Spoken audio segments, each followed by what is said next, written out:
እና እዚህ ባሌ አካባቢ አንድ ታዋቂ ሼክ ነበሩ። ልጆቻቸውን ሁል ጊዜ በምሳሌ ያስተምራሉ እና ቁርአን የሚቀሩ መድረሳ ቁርአን የሚቀሩ ልጆች በምሳሌ ያስተማሩ አንደኛው ልጅ አሁን አንተ ትኩስ ቡና ይዘህ መንገድ ብትጀምርና አንድ ሰው መጥቶ ካንተ ጋር ቢጋጭ ምን ያጋጥማል ብሎ ይጠይቃሉ። ምን ጥያቄ ያለው? ቡናው ይደፋበታል ይላል። ያ ቡና ለምን ተደፋበት ብለው ሲጠይቁ ተማሪዎች ይለያያል ሐሳባቸው። ሰውየው የውር ድንብር ነው፣ እያየ ስለማይጓዝ ነው። ትኩስ ነገር እጄ ሳበቃ መጥቶ ተጋጨኝ፣ ቢያይኖሩ አንጋጭም። በጣም በርካታ መላምቶች ይናገራሉ። ሼኩ ግን አይደለም፣ ተሳስታችኋል። አንተ ያስከው ቡና ነው። ሲጋጭ ትኩስ ቡና ፈሰሰበት።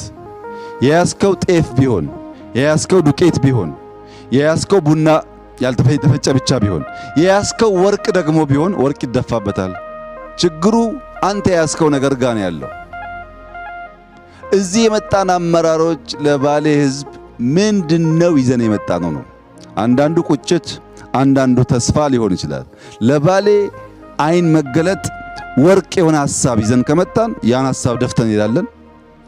ቁጭት ብቻ ይዘን ከመጣን እኛም ተንገብግበን እነሱን እንዲቆጩ አድርገን እንመለሳለን።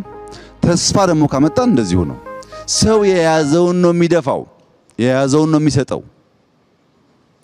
መስጠት ያለብን ነገር ለትውልድ ሀገር እንዳለው ሊሰራ እንደሚችል ሊሰራ እንደሚችል ካስተማር ነው እሱ ደግሞ ወስዶ የተለወጠ ነገር ሊያመጣ ይችላል።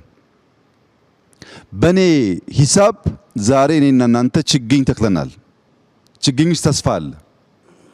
ይሄ ችግኝ ከኛ በኋላ ይመጣው ይኮተኩተዋል፣ ከዚያ በኋላ ይመጣው ያጠጣዋል። የሆነ ትውልድ ደግሞ ያርፍበታል። ለኛ ጥላ አይሆንም። ሶፍመር ላይ ጀመርነው ነገር ጨርሰነው ለኛ ጥላ አይሆንም። ለልጆቻችን ግን ጥላ ይሆናል። ተስፋን ነው የምንዘራው፣ ሐሳብ ነው የምንዘራው። ይሄን ሐሳብ ገዝቶ የተጋ የደከመ ሰው ደግሞ የተዋበ ነገር ለራሱም ለአፍሪካም ይፈጥራል። ተስፋ አደርጋለሁ።